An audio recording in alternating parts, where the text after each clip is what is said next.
The story opens with a haunting, almost cinematic tone. Gray skies hanging low over a quiet mountain village where whispers travel faster than the wind.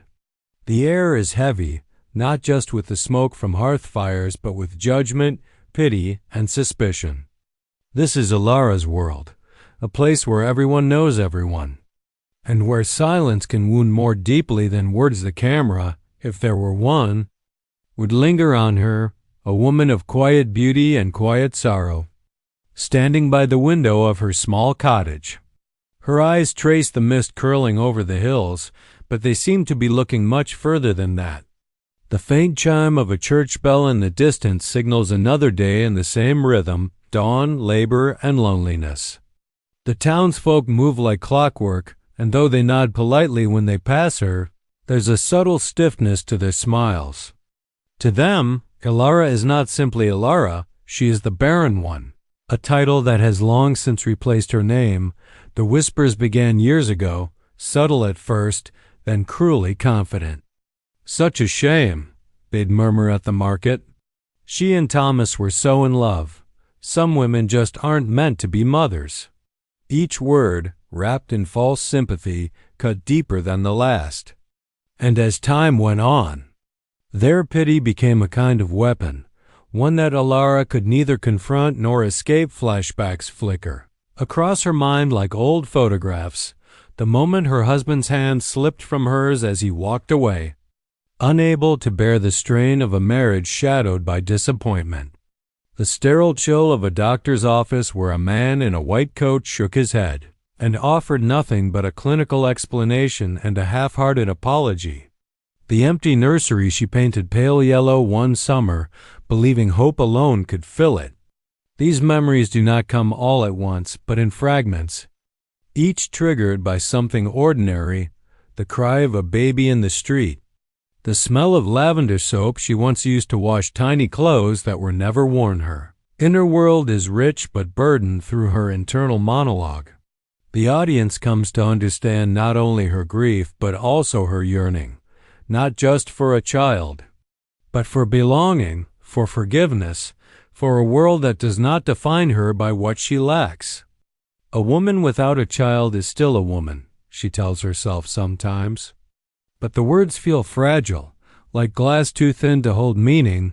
Every day she tends her small garden, coaxing life from the soil as if to prove to herself that she can nurture, that creation still lives within her hands if not her body.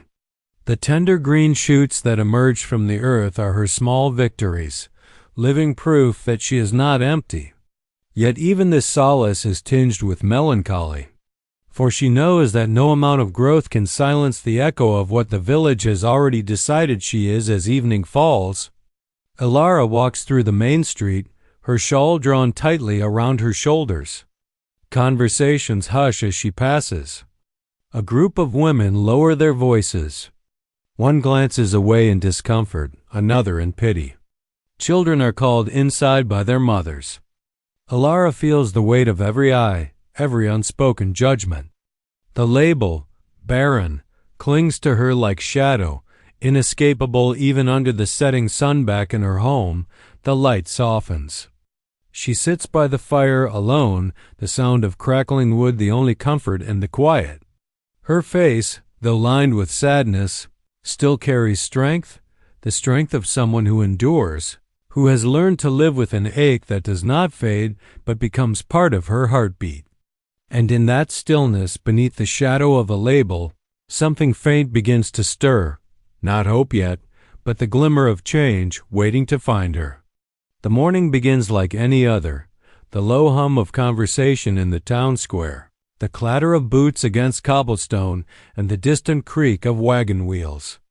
But today, there's a different kind of buzz in the air. A small notice tacked to the chapel door has drawn the townspeople together. A visiting physician is holding a free health clinic for most. It's an opportunity to seek advice about aching joints or persistent coughs. For Alara, it's something she means to avoid entirely. She lingers at the edge of the crowd, her basket of herbs clutched tightly against her chest. Years of being pitied by doctors, spoken about rather than spoken to, have taught her that hope can be more painful than illness. But curiosity, that quiet and stubborn spark inside her, keeps her from turning away. When she finally steps closer, she notices the man everyone's whispering about, Dr. Aris. The newcomer, he doesn't fit the mold of what Alara expects. There's no air of superiority, no practiced detachment. Instead, his movements are calm and deliberate, his voice steady and kind as he greets each patient with a warmth that seems genuine. He listens, truly listens, as an elderly woman explains her ailments, nodding patiently, asking questions rather than offering dismissive conclusions. Even his eyes carry something rare in this place. Compassion untainted by judgmental. Alara watches quietly, hidden behind a cluster of onlookers, until one of the clinic volunteers calls her name. Her instinct is to refuse, to shake her head, retreat into the safety of isolation, but something in Dr. Aris's tone when he turns toward her stops her. "Miss Alara?" he asks, not as a command, but as an invitation. His gaze meets hers, not with pity but respect. That alone disarms her more than she expects. When she finally takes a seat across from him, her heart beats fast.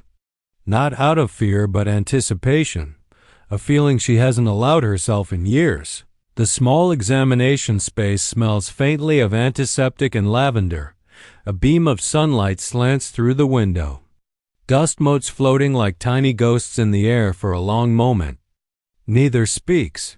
Then Dr. Aris smiles softly and says, "You don't have to talk about anything you don't wish to. We can start with whatever you're comfortable sharing." The gentleness of his voice breaks through her guarded silence. She begins hesitantly, speaking of sleepless nights, of fatigue, of the quiet ache that never seems to fade. Her words come haltingly at first, but his patient nods and encouraging questions make them flow easier for once. She doesn't feel like she's confessing a failure. She feels like she's being heard when the conversation turns, inevitably, to her inability to conceive. She braces herself for the familiar weight of dismissal, but instead of a sigh or a quick conclusion, Dr. Aris simply says, "There are many reasons these things happen, and many that can change. Given time and understanding, what matters now is how you feel. You deserve to be seen as a person, not as a problem." Those words, simple, almost casual, strike her harder than she expects. Something loosens in her chest, something that had been bound tight for years. For the first time, she feels a glimmer of possibility that isn't rooted in denial or fantasy, but in kindness. During the examination, his methods are meticulous yet gentle. He asks thoughtful questions, takes notes, and explains his observations without condescension. When he finishes, he doesn't make promises, only offers to learn more, to look deeper, to not give up on her as others had. "You've carried too much of this alone," he says quietly. "Let's share the weight a little." As Alara steps out of the clinic, the sunlight feels different, warmer, softer. The world hasn't changed, and the villagers still whisper, but something inside her has shifted for the first time in years. She doesn't walk home burdened by the shadow of her label. Instead, she carries a fragile, flickering hope, born not from miracles, but from being seen. Days turn into weeks after the clinic, and though Alara tries to convince herself not to expect anything, she finds her thoughts returning to Dr. Aris more often than she admits. His words that day, "You deserve to be seen as a person, not as a problem," echo softly in her mind when the nights are too quiet. She busies herself in her garden, tending to the late summer blooms, but underneath her calm movements lingers a flicker of anticipation. It's the faintest pulse of hope, something she had buried long ago, now stubbornly alive again. Then, one morning, a messenger arrives at her door. The note is simple. "Miss Alara, please visit the clinic when convenient. Dr. Aris." Her heart skips. She tries to steady her hands as she folds the paper, But a tremor betrays her. She tells herself it's nothing, perhaps a routine follow-up, yet some instinct deeper than reason tells her this moment will not be ordinary. When she steps into the clinic, the air feels charged, almost sacred. Dr. Aris greets her with that same calm warmth, but there's something different in his eyes, a quiet excitement tempered by compassion. He gestures for her to sit, his manner professional yet personal, and she notices the way he takes a deep breath before speaking, as though choosing each word with care. "Alara," he begins softly, "I wanted to discuss your test results." He lays a few papers on the table, ink, diagrams and numbers that mean nothing to her, but his voice carries meaning enough. "After reviewing everything, I found something that I believe the previous doctors missed. It appears there's a small hormonal imbalance, subtle but significant. It's not that your body cannot bear life. It's that it was never given the proper chance to try." The words hang in the air like sunlight breaking through clouds after a storm. For a moment, Alara doesn't understand. The world around her seems to still, every sound swallowed by the silence of disbelief. Her lips part, but no words come. "Are you saying—" She finally whispers, afraid that saying it aloud might shatter it. Dr. Aris's expression softens even more. "Yes," he says gently. "There's a possibility, not a guarantee, but a very real possibility that you could conceive. With proper treatment, care, and time." It takes her several breaths to process it. The meaning sinks in slowly. Like warmth spreading through cold limbs, a possibility, not a miracle born of myth, but of understanding, of someone who looked deeper instead of assuming the worst. Her disbelief gives way to trembling wonder. The tears come suddenly, quietly, her hand flying to her mouth as if to contain a cry. For so long, she had trained herself not to imagine this. To protect her heart, she had locked every dream of motherhood away. Now, with a few simple words, that locked door swings open, flooding her with everything she once thought lost. Dr. Aris waits, saying nothing, giving her space to breathe, to feel. When she finally speaks, her voice breaks. "All these years they told me I was hopeless." He nods, his gaze steady. "You were never hopeless. Alara, you were simply unheard." He goes on to explain, using patient, clear language, that her condition involves an imbalance easily corrected through simple medicine and careful observation. "It won't be easy," he says. "There will be challenges and no promise of instant results. But the chance, that sacred human possibility, is there. And for Alara, that chance is everything. As she leaves the clinic, the world feels transformed. The same path she has walked 1,000 times now glows beneath her feet. The air seems lighter, the colors brighter. She passes by the same villagers who have whispered about her for years. But their words no longer pierce, they dissolve against the shield of her newfound hope. When she reaches her garden, she kneels among the flowers and presses her hands to the earth. The soil is warm, rich, alive, just as she feels inside for the first time in years. A tear slips down her cheek, but this time it isn't from sorrow. It's gratitude. For once, the shadow of her label fades. What replaces it isn't certainty, but something far stronger, the belief that miracles can come quietly, dressed as understanding, and that hope, once found, is its own form of healing. For days after Dr. Aris's revelation, Alara walks through life as though she's living in a dream suspended between fear and wonder. The knowledge of possibility, that fragile, glowing truth, rests in her heart like a candle she's terrified to expose to the wind. She wakes before dawn, sits by her window, and asks herself again and again, should I tell them? Should I let them know that I am no longer what they named me? The question gnaws at her. The town has always been quick to judge, slow to believe, and even slower to forgive. For years they've defined her by her supposed failure, the barren woman, the pitiful one, the hushed cautionary tale whispered to newlyweds. To announce this change, to declare that the impossible might now be possible, feels like standing before a storm. Yet as she recalls Dr. Arisa's steady gaze and the quiet certainty in his voice, courage begins to stir in her chest. I have lived in their shadow long enough, she thinks.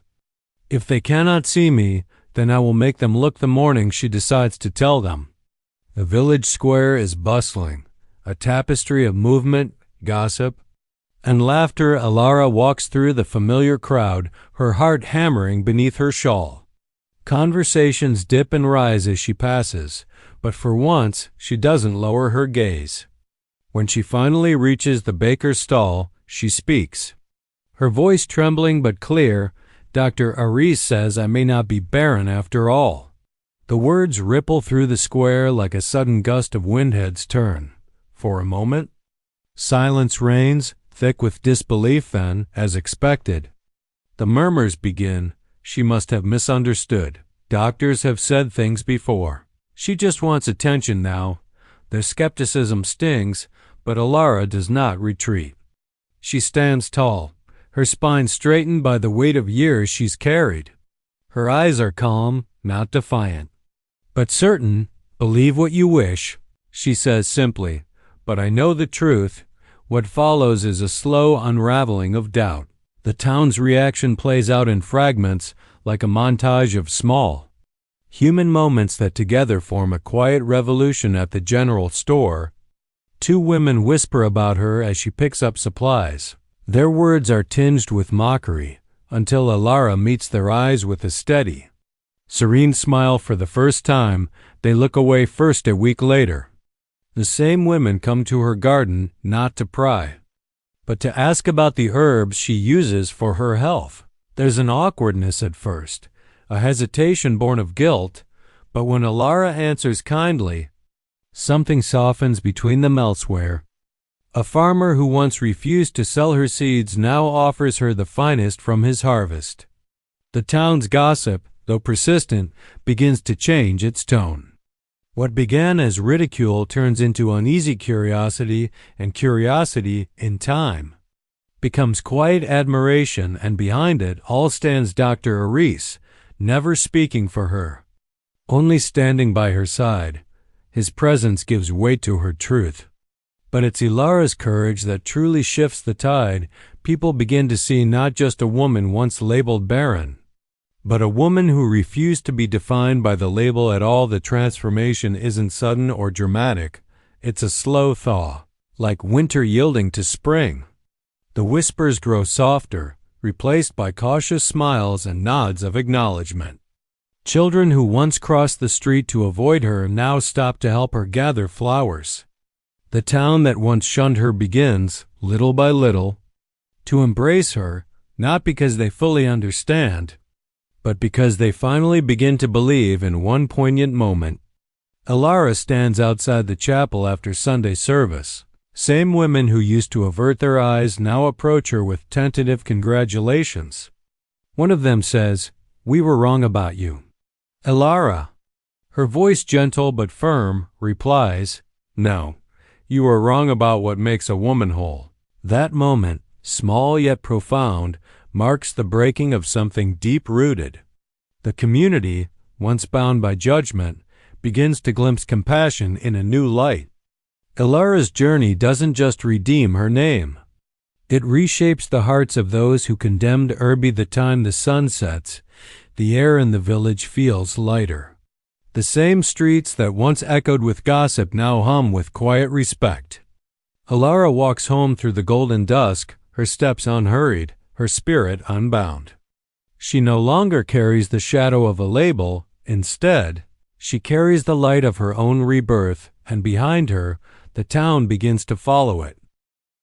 Morning breaks over the village with a brilliance that feels almost symbolic, sunlight spilling over rooftops, gilding the mist that lingers between the hills. For Alara, the day begins not with silence, but with the soft murmur of life, the tiny, rhythmic breathing of the child nestled against her chest, the years of emptiness, the ache of longing, the cruel whispers all seemed to fade beneath the warmth of that fragile heartbeat, her cottage. Once marked by solitude, now hums with gentle sound, a cradle creaking softly. The flutter of sparrows outside the window. The low murmur of Dr. Orisa's voice as he checks in on them one final time. It has been months since the miracle first became visible, the swelling of her belly. The growing certainty that what once seemed impossible was, in fact, unfolding within her. The townspeople, once skeptics, had watched her transformation with awe. Their disbelief slowly replaced by wonder now as she holds her newborn daughter. Elara feels as if her life has come full circle, not as a fairy tale with perfect endings, but as a story rewritten by courage, compassion, and faith. Her eyes brim with tears, but they are not born of sorrow. They are the overflow of gratitude. She's perfect, Dr. says softly, smiling as he gathers his instruments. His tone is one of quiet triumph, but also humility, the recognition that what has unfolded transcends mere science. Elara looks up at him, emotion tightening her voice. "You gave me back my hope," she says. He shakes his head gently. "You gave yourself back your hope. I only reminded you it was still there." Those words settle deep within her heart. She thinks back to the frightened, isolated woman who once avoided even her own reflection, a woman broken by whispers and abandoned by certainty. That woman no longer exists. In her place stands someone reborn, not simply because of motherhood, but because she dared to believe again in herself, in possibility. In compassion, the scene broadens into a quiet montage of renewal. Outside, villagers arrive with baskets of flowers and food, their faces glowing with warmth and remorse. The same people who once labeled her as barren now celebrate her strength, their presence a silent apology and acknowledgement of how wrong they were to measure a person's worth by circumstance. Elara greets them not with resentment, but with open arms, because she understands. Now that healing is as much about forgiveness as it is about transformation in one poignant moment. She stands by her garden, holding her baby close. The blossoms sway in the morning breeze, the same garden she once tended as a lonely woman seeking proof she could nurture life. Now it bursts with color and fragrance, mirroring her own rebirth. She whispers to her daughter, "You are my dawn," and the child stirs gently. As though understanding as the day unfolds, Dr. Aris prepares to leave the village. His work will take him elsewhere, to other towns, other lives in need of his compassion. Before he departs, he turns to Elara and says, "Your story will give hope to many. You'll never let anyone take that light from you again." She nods, her smile radiant and sure. "I won't. I'll make sure she grows up in a world where labels don't define worth." The camera, or the mind's eye, lingers on her face as the sun climbs higher. Her features are soft yet strong, framed by the golden light of morning. Around her, the town moves with renewed spirit. People greet each other with warmth that wasn't there before. It's as if Elara's journey has changed not just her fate, but the very heart of the community. In her final reflection, as she gazes at the child in her arms, Elara thinks of how far she has come, from being defined by what she could not do, to being celebrated for what she is, resilient, hopeful, alive. The lesson is clear. Miracles are not only found in medicine or faith, but in the refusal to surrender to despair. The story closes on a sweeping, emotional note, sunlight flooding the frame. Elara's laughter mingling with her baby's soft coos. The message lingers long after the final moment. Hope thrives where compassion is given room to grow, and no label, no judgment, no past can truly define the future of a heart that refuses to stop believing it. It's not just a new day for Elara, it's a new dawn for everyone touched by her courage.